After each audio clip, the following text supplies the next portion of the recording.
তুমি কি জানো টু স্ট্রোক আর ফোর স্ট্রোক ইঞ্জিন কি? না জেনে থাকলে আজকের ভিডিওটি তোমার জন্যই। আমরা আজকে জানবো টু স্ট্রোক ইঞ্জিন আর ফোর স্ট্রোক ইঞ্জিনের মধ্যে আসল পার্থক্য, এবং তুমি বাইকের দিকে তাকিয়েই কিভাবে বুঝবে কোনটা কোন ইঞ্জিন। তো চলো দেরি না করে শুরু করা যাক আজকের জার্নি। তো প্রথমেই একটা জিনিস পরিষ্কার করে নিই, স্ট্রোক মানে কি? পিস্টন যখন সিলিন্ডারের ভিতরে ওপরে নিচে যায়, সেই একবার চলাফেরাই হলো একটি স্ট্রোক। এখন দেখি টু স্ট্রোক কি। টু স্ট্রোক ইঞ্জিনে পিস্টন দুইবার ওঠানামা করলেই একবার শক্তি উৎপন্ন হয়, মানে একবার উপরে একবার নিচে, ব্যাস। এই দুইবার চলাফেরাই পিস্টনের ভিতরে জ্বালানি ঢুকে বিস্ফোরণ হয়, ধোঁয়া গ্যাস বের হয়ে যায়। কিন্তু ফোর স্ট্রোক ইঞ্জিনে আবার বিষয়টা ধীর গতির কিন্তু দক্ষ। এখানে 4টি ধাপে কাজ হয়। ধাপ 4টি হচ্ছে ইনটেক, কম্প্রেসর, পাওয়ার এবং এক্সস্ট। মানে একবার পাওয়ার পেতে হলে পিস্টনকে 4বার ওঠানামা করতে হয়। এখন প্রশ্ন হলো, বাইকের দিকে তাকিয়ে কিভাবে বুঝবো কোনটা ফোর স্ট্রোক ইঞ্জিনের বাইক আর কোনটা টু স্ট্রোক ইঞ্জিনের বাইক? চলো এক নজরে দেখে নিই। শব্দ বুঝে ফেলো।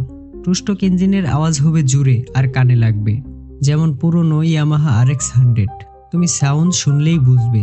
আর অন্যদিকে ফোর স্ট্রোক ইঞ্জিনের আওয়াজ হবে ভারসাম্যপূর্ণ এবং মসৃণ, যেমন আজকের হিরো, হুন্ডা, ইয়ামাহা FZ ইত্যাদি। তেলের ব্যবহার। টু স্ট্রোক ইঞ্জিনে পেট্রোলের সাথে লুব অয়েল মেশানো থাকে, কারণ এর ভিতরে আলাদা লুব্রিকেটিং সিস্টেম নেই। আর অন্যদিকে ফোর স্ট্রোক ইঞ্জিনে থাকে আলাদা অয়েল চেম্বার, তাই এখানে পেট্রোলের সাথে অয়েল মেশানো হয় না, এর জন্য থাকে আলাদা লুব্রিকেটিং সিস্টেম। গঠন এবং আকার। টু স্ট্রোক ইঞ্জিন ছোট, হালকা এবং ভিতরে যন্ত্রাংশ খুবই কম। ফোর স্ট্রোক ইঞ্জিন তুলনামূলক বড়, কারণ এর ভেতরে ক্র্যাঙ্কশ্যাফট, ভালভ আরও বিভিন্ন ধরনের অনেক পার্ট থাকে, তাই ওজনে বেশি কিন্তু দীর্ঘস্থায়ী। তাপ এবং স্থায়িত্ব। টু স্ট্রোক ইঞ্জিন খুব দ্রুত গরম হয় এবং দ্রুতই ক্ষয় হয়ে যায়। ফোর স্ট্রোক ইঞ্জিন ঠান্ডা থাকে, মাইলেজ বেশি আর অনেক বছর টেকসই হয়।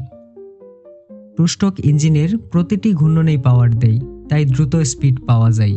কিন্তু একটা সমস্যা আছে, সেটা হচ্ছে জ্বালানি বেশি খরচ হয়। ফোর স্ট্রোক ইঞ্জিনের প্রতি 2বার ঘূর্ণনে একবার পাওয়ার আসে, তবে তেল সাশ্রয়ী আর মাইলেজও দেয় ভালো।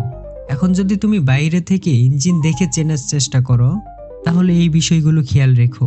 টু স্ট্রোক ইঞ্জিন আকারে ছোট হয়, আর ফোর স্ট্রোক ইঞ্জিনে ইঞ্জিন অয়েল ক্যাপ থাকে, যার মাধ্যমে লুব্রিকেটিং অয়েল ঢালা হয়। আর এই ফোর স্ট্রোক ইঞ্জিন খুব ভারী এবং মজবুত দেখায়। আশা করি ভিডিওটির মাধ্যমে তোমরা বুঝতে পারলে ফোর স্ট্রোক আর টু স্ট্রোকের মধ্যে শুধু সংখ্যার পার্থক্য নয়, বরং শব্দ, তেল, স্থায়িত্বের দিক থেকেও বিশাল ফারাক রয়েছে। তো ভিউয়ার্স, টু স্ট্রোক আর ফোর স্ট্রোক নিয়ে যদি আরও কোনো প্রশ্ন থাকে, কমেন্টে প্রশ্নটি জানিয়ে রাখো।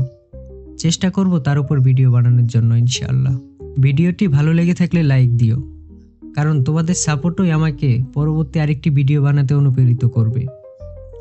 এবং ইঞ্জিনিয়ার গ্যালারি চ্যানেলটি সাবস্ক্রাইব করে আমাদের পরিবারের সাথে যুক্ত থাকো, সামনে আরও ইঞ্জিন সম্পর্কে বিস্তারিত জানতে।